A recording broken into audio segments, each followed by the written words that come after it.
Hello കൂട്ടുകാരെ, എല്ലാവർക്കും സുഖമാണല്ലോ? എന്തൊക്കെയുണ്ട് വിശേഷം? ഞാനിന്നിവിടെ നല്ല ബീഫ് കൊണ്ടൊരു വരട്ടുണ്ടാക്കിയത് കേട്ടോ. നല്ല ടേസ്റ്റാണ്, എളുപ്പത്തിൽ ഉണ്ടാക്കാനും പറ്റും. സവാള ഇതൊന്നും നമ്മൾ വഴറ്റിങ്ങാണ്ട് സമയം കളയേണ്ട ആവശ്യമില്ല, എളുപ്പത്തിൽ ഉണ്ടാക്കാൻ പറ്റും കേട്ടോ. കുക്കറിലാണ് വേവിച്ചത്, നല്ല ടേസ്റ്റായിരുന്നു. അതിനായിട്ട് ഞാൻ ചെറിയുള്ളി, വെളുത്തുള്ളി, ഇഞ്ചി ഇതൊക്കെ, വെളുത്തുള്ളി കുറച്ച് അധികം എടുത്തു, ചെറിയുള്ളി അധികം എടുത്തു, ഇഞ്ചി പാകത്തിന്. ഇതൊക്കെ നന്നായി മിക്സിയുടെ ജാറിൽ നമുക്കൊന്ന് ചതച്ചെടുക്കാം. പിന്നെ അതൊക്കെ തിരുമ്മിയിട്ട് ഇറച്ചിയിൽ കുക്കറിൽ വിസിലെടുത്ത് കേട്ടോ. നമുക്കൊരു മിക്സിയുടെ ജാറെടുത്തിട്ടേ ഇതൊക്കെ ഇട്ട് കൊടുക്കാം. വെളുത്തുള്ളി, ഇഞ്ചി, ചെറിയുള്ളി അതൊക്കെ നിങ്ങൾ പാകത്തിന് എടുത്തോളൂ കേട്ടോ. നിങ്ങൾ എത്രയാണ് ഇറച്ചി എടുക്കണമെന്ന് വെച്ചാൽ അതിൻ്റെ പാകത്തിന് എടുത്താൽ മതി കേട്ടോ. അങ്ങനെ ഗെയ്സ്, ഇതൊക്കെ നമുക്ക് മിക്സിയുടെ ജാറിൽ ഇട്ട് കൊടുത്തിട്ടേ നന്നായി അരച്ചെടുക്കാം. ഇതൊക്കെ കുറച്ചുകൂടിയും കൂട്ടുകളുണ്ട് കേട്ടോ, അത് ഒറ്റക്കല്ല. ഇതിലേക്ക് ഇനി മല്ലിയില കൂട്ടണം, വേപ്പിൻ്റെ ഇല കൂട്ടണം, വലിയ ജീരകം കൂട്ടണം, കുരുമുളക് കൂട്ടണം, ഒക്കെ വേണം. അപ്പോഴേ ഈ ചെറിയ ജാറിൽ ചതച്ചാൽ അത് വലിപ്പമല്ല, വലിയ ജാറിൽ നമുക്ക് ചതച്ച് കൊടുക്കാം. ചെറിയ ജാറിലാണ് ഇതൊക്കെ ചതച്ചാലേ 2 വട്ടം ചതക്കേണ്ടി വരും. അപ്പോൾ ഞാനിതൊക്കെ വലിയ ജാർക്ക് ഇട്ടിട്ട് ചതച്ചിട്ടു. ഒരു തുള്ളി വെള്ളം ഒഴിച്ചിട്ട് കുരുമുളക് 1 ടീസ്പൂൺ ഇട്ട് കൊടുക്കാം, വലിയ ജീരകം 1 ടീസ്പൂൺ ഇട്ട് കൊടുക്കാം, മല്ലിയില, വേപ്പില, പിന്നെ കാന്താരി മുളക് നല്ലൊരു ടേസ്റ്റാട്ടോ. വീട്ടിലുണ്ടെങ്കിൽ അല്ലെങ്കിൽ പച്ചമുളക് ഇട്ട് കൊടുത്താൽ മതി. കാന്താരി മുളക് ഇട്ട് കൊടുക്കാം കേട്ടോ. അങ്ങനെ നമുക്കിതൊക്കെ പാടെ ഒന്ന് ചതച്ചിട്ടേ, ബീഫൊക്കെ ഞാൻ നന്നായി കഴുകി നുറുക്കി അവിടെ വെള്ളം വാരാൻ വെച്ചിട്ടുണ്ട് കേട്ടോ. മിക്സിയിലെ ജാറിൽ നമുക്കിതൊക്കെ ഒന്ന് അരച്ചെടുക്കാം. അങ്ങനെ ഗേസ്, ഇതൊക്കെ നന്നായി അരച്ചെടുത്തിട്ടേ 2 മല്ലിച്ചപ്പം ചേർത്ത് കൊടുക്കട്ടോ. ഇത് നമ്മൾ വീട്ടിലുണ്ടായ മല്ലിച്ചപ്പാണ്, കടയിൽ നിന്ന് വാങ്ങിയതല്ല കേട്ടോ. അത് നമ്മൾ വീട്ടിലുണ്ടാക്കുന്ന മല്ലിച്ചപ്പ, നല്ലൊരു ടേസ്റ്റാണിത്.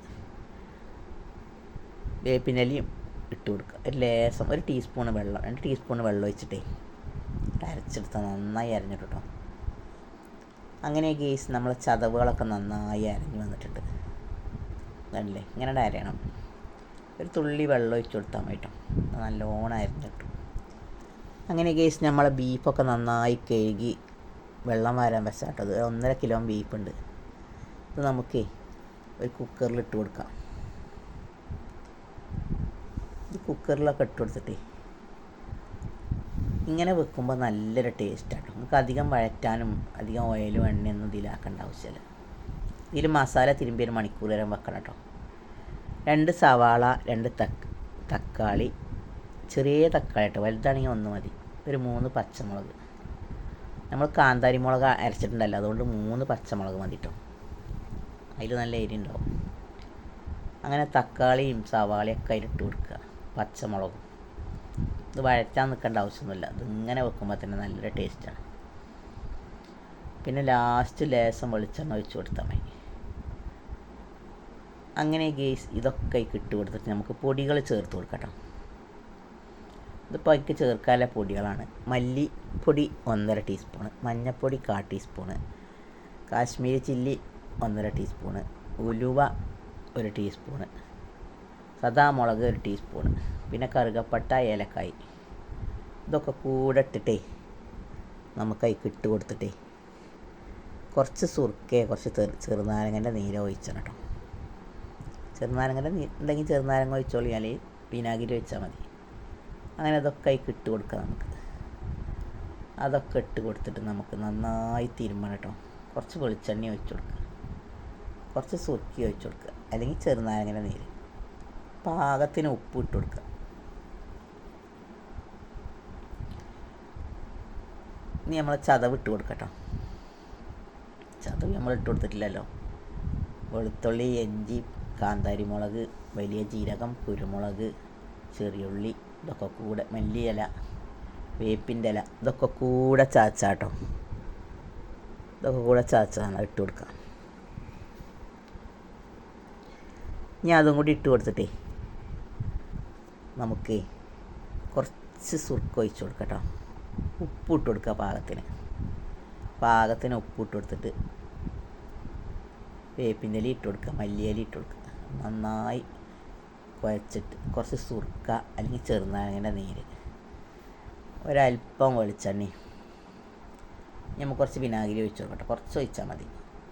ചെറുനാരങ്ങ ഉണ്ടെങ്കിൽ ചെറുനാരങ്ങ ഒഴിച്ച് കൊടുത്തോളി. അപ്പോൾ കുറച്ച് ഒഴിച്ച് കൊടുത്താൽ മതി. അതൊക്കെ ഒന്ന് ജോയിൻ്റ് ആകാൻ, അതിൻ്റെ ആ പുളിയൊക്കെ ഇതാക്കുമ്പോൾ നല്ലൊരു ടേസ്റ്റാണ്.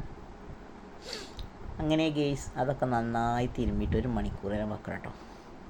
ആ മസാല നല്ലോണം അതിൽ പിടിക്കണം. കുറച്ച് വെളിച്ചെണ്ണ ഒഴിച്ച് കൊടുത്തിട്ടേ കുക്കറിൽ 2-3 വിസിൽ വന്നിട്ട് പിന്നെ ചെറുതായിട്ട് 2 വിസിലും വന്നു. എന്നിട്ട് ഞാൻ തുറന്ന് നോക്കിയതാട്ടോ. കുറച്ച് വെള്ളം ഒഴിച്ചിരുന്നു. വെള്ളമൊന്നും അധികം ഒഴിക്കരുതേ, കുറച്ച് ഒഴിച്ചാൽ മതി.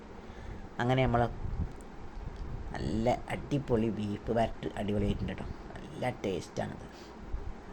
നിങ്ങൾ ഇങ്ങനെയൊക്കെ ഉണ്ടാക്കി എത്ര എളുപ്പം ഉണ്ടാക്കിയെന്നറിയും. ഇനി കുറച്ച് ഈ വെള്ളം അധികം ഉണ്ടെങ്കിൽ ഒന്ന് വറ്റിച്ചാൽ മതി കേട്ടോ. വെള്ളം അധികം ഉണ്ടായിക്കണമെങ്കിൽ ഒന്ന് വറ്റിച്ചാൽ മതി. അങ്ങനെ നമ്മൾ ഏറ്റവും ടേസ്റ്റിയായ ബീഫ് വരട്ട് റെഡി ആയിട്ടുണ്ട്. കുക്കറിൽ എളുപ്പത്തിൽ ഉണ്ടാക്കാൻ പറ്റും. ഇപ്പോൾ ആട്ടാനും ഒന്നും നിൽക്കണ്ട, ഇതിലൊക്കെ തിരുമ്മിയിട്ടാണ് വെച്ചാൽ നല്ലൊരു ടേസ്റ്റാണ്. ഞാൻ വെള്ളമൊക്കെ ഒന്ന് വറ്റി അധികം ഉണ്ടെങ്കിൽ വറ്റിയാൽ മതി കേട്ടോ. അങ്ങനെ കണ്ടില്ലേ നമ്മളെ ബീഫ് വരട്ട് റെഡി ആയിട്ടുണ്ട് കേട്ടോ. നിങ്ങൾ ഇങ്ങനെയൊക്കെ ഉണ്ടാക്കി നോക്കിയിട്ടേ ഒന്ന് ഫീഡ്ബാക്ക് അറിയിക്കൊണ്ടു. വീഡിയോ ഇഷ്ടമായാൽ നമ്മളൊന്ന് ഫോളോ ചെയ്യുകൊണ്ടു. ആ ബെല്ലൈക്കനൊക്കെ ഒന്ന് ക്ലിക്ക് ചെയ്യുള്ളൂ. ഇഷ്ടപ്പെട്ടാൽ മാത്രം നിങ്ങൾ ഷെയർ ചെയ്യുക, കമൻസ് അറിയിക്കുക. അങ്ങനെ ഞാൻ അടുത്തൊരു വീഡിയോയുമായി വരാം. എല്ലാ കൂട്ടുകാർക്കും നന്ദി, നമസ്കാരം.